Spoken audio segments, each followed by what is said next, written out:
welcome back. My name's Tabitha. So we'll be going over the public access skills today here at Puppy Jake.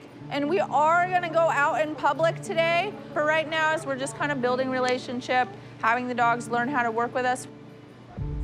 A service dog is a dog that can provide specific tasks. The type of dogs that we do here at Puppy Jake are very specific to PTSD and mobility.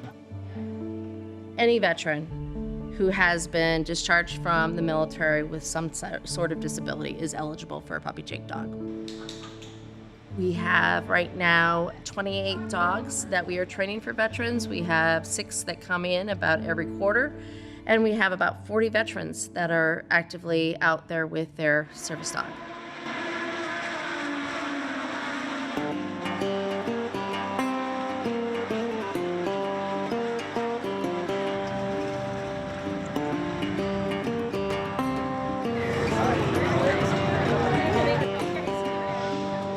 The IndyCar races.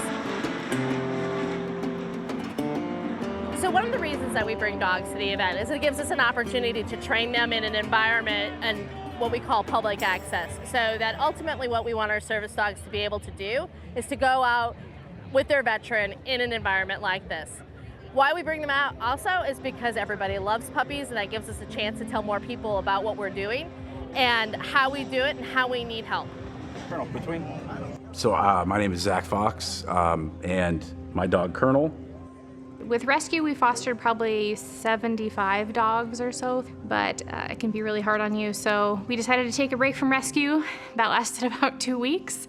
It's really important to our family to give back to the community, so we decided to start with the Puppy Jake Foundation. We started training dogs to be service dogs for our wounded warriors. And I am the wife to a veteran that has received a place dog.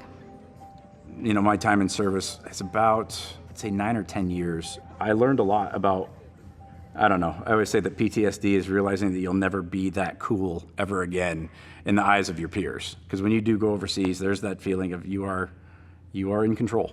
I would not wish combat on anyone, but it is definitely an awe-inspiring experience. But coming back from that and realizing what happened and how close things were, that's what really makes you think, like, maybe I need to choose a different line of work. So, and I didn't really realize that I had an issue until, you know, I met my wife, you know, and she was very understanding and was able to say, hey, you might need to get some help. So my wife and I decided we wanted to give back. We needed to do something with dogs. So one day she said, how about the Puppy Jake Foundation? As a veteran, I could think of no better way to give back, and I love dogs. I said no puppies, and within 2 days, we had a puppy. And that puppy was Colonel. And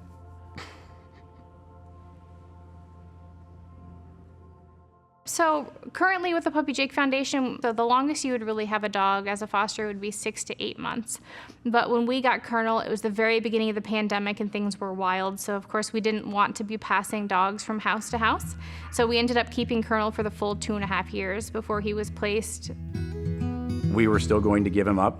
We were still going to make sure that he went to the right veteran. And it just so happened that during the training process, my wife, my friends, my therapist, the VA counselors are like, what can you attribute your success to? You're improving, you're getting better, you're coming off of medications, you're happier.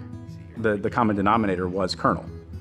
And so I applied, and he's amazing. I mean, it changes your life, it really does, so. So Puppy Jake is a nonprofit, and so we exist through volunteers and donations. And it takes 2 years and $25,000 and countless hours of volunteers to train a dog. When I'm asked about what a dog does for a veteran, I often start with the story of my dad. And that is, my dad was a Vietnam War veteran. He stepped on a landmine and spent about a year of his life in a hospital. But it was always fascinating because my mom was the one that fed the dogs, who walked the dogs, who loved the dogs. And the family dogs loved my dad best.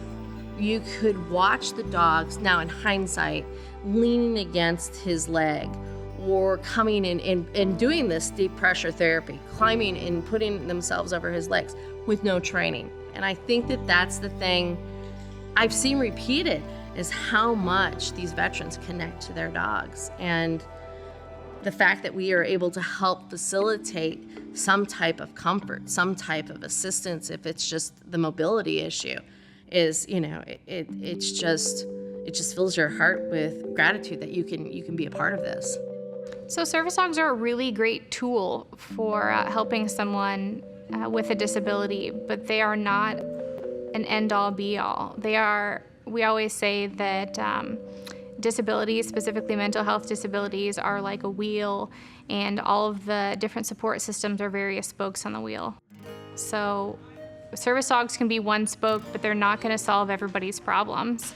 A lot of the guys will struggle with, they feel like they're taking. But in essence, they've given so much. If the things that you have given your country cause you to not be able to leave your house, whether you're being compensated by the VA or not with that, those are the people we're after. Those are the people who say, hey, I know for a fact I can change your life.